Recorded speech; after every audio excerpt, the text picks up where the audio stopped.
Oil is up 70% in 26 trading days.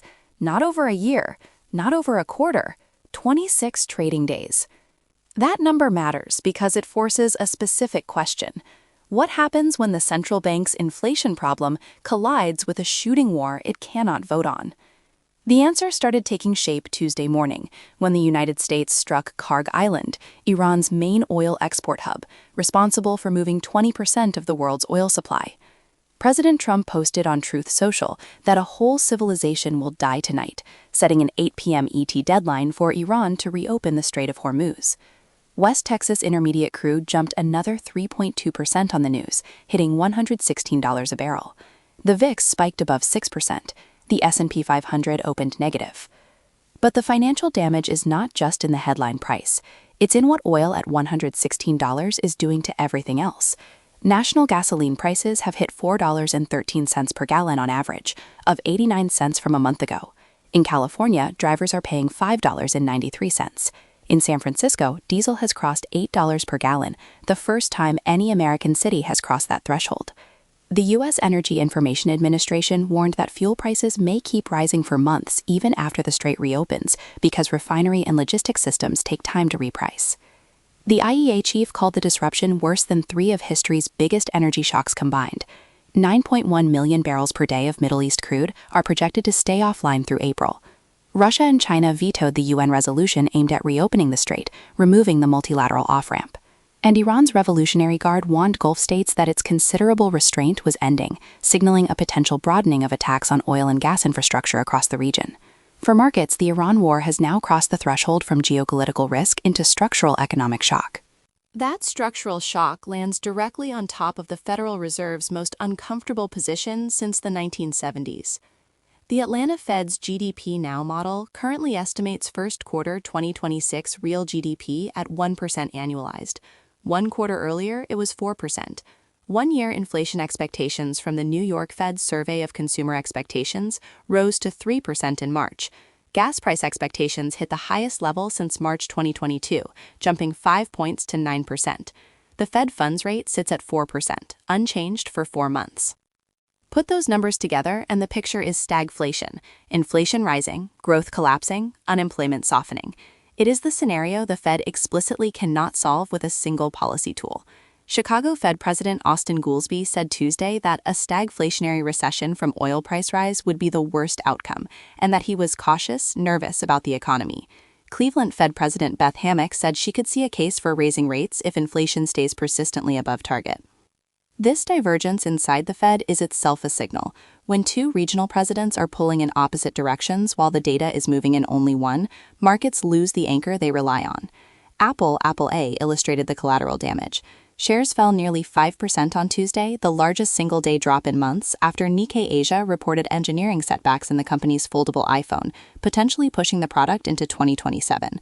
ARM Holdings, ARM-A, fell more than 4% after Morgan Stanley downgraded the stock, warning that near-term risks including memory chip shortages and rising R&D costs would weigh on results. Both moves were amplified by the broader market sensitivity to rising rates. Microsoft, MSFT, is now the single biggest deadweight on the S&P 500. Exxon Mobil, XOMA, has taken on the role Nvidia, NVDA played a year ago, the single most powerful upward force in the index as energy stocks replace tech as the market's growth engine. Broadcom, AVGO, was one of the few exceptions, gaining 4% after signing a major 5-year deal with Alphabet GOOGL to supply AI chips and networking components, and expanding a separate agreement with Anthropic that will provide 3.5 gigawatts of TPU compute capacity beginning in 2027. AWS CEO Matt Garman confirmed that drone strikes damaged Amazon data centers in Bahrain and the UAE, with dozens of services still unavailable. The helium crunch from Qatar, which provides over a third of global supply, is beginning to squeeze semiconductor manufacturers. The Iran war is not just an energy crisis, it is starting to move through the AI supply chain. What makes the current moment structurally different from past oil shocks is the debt load sitting beneath it. The United States is carrying $39 trillion in national debt. Trump's fiscal year 2027 budget assumes 3% annual GDP growth for a decade, a projection the Federal Reserve, the Congressional Budget Office, and the Penn-Wharton budget model all project as too high. Penn-Wharton's Kent Smetters ran the numbers. Even if the White House's growth projection were correct, the true net fiscal benefit after accounting for higher borrowing costs on that $39 trillion would be roughly $750 billion over 10 years, less than half the headline figure suggests.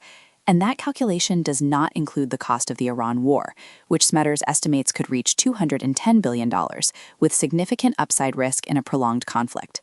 Fed Chair Jerome Powell last month described the national debt trajectory as unsustainable and said it will not end well. That warning now collides with oil at $116, inflation expectations rising, and a growth model that never priced in a Middle East war. JPMorgan CEO Jamie Dimon, in his annual shareholder letter, warned that wars pose the biggest risk to the global economy, and that Iran-driven inflation and higher interest rates are a real scenario. The IMF's managing director said the world is ill-equipped to counter the risks. The weight of the evidence points toward a prolonged period of financial pressure, not a single-day crisis, but a grinding compression of valuations. Consumer Purchase 500 is currently trading at a forward price-to-earnings ratio of 20 times. Historically, that multiple compresses when rates rise. If the Fed is forced to hike even once in response to persistent oil-driven inflation, the multiple contraction alone, without any change in earnings, could take the index meaningfully lower. The recovery scenario is real, but conditional.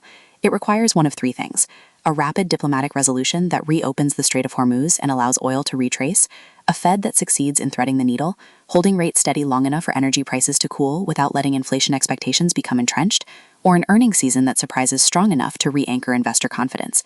The first check on all three comes this week, when Trump's 8 p.m. deadline passes and markets price whatever Iran's response turns out to be. The second comes in roughly 2 weeks, when Nvidia and the major banks begin reporting first-quarter earnings. If oil is still above $100 when those reports land, the stagflation narrative will be very hard to dislodge.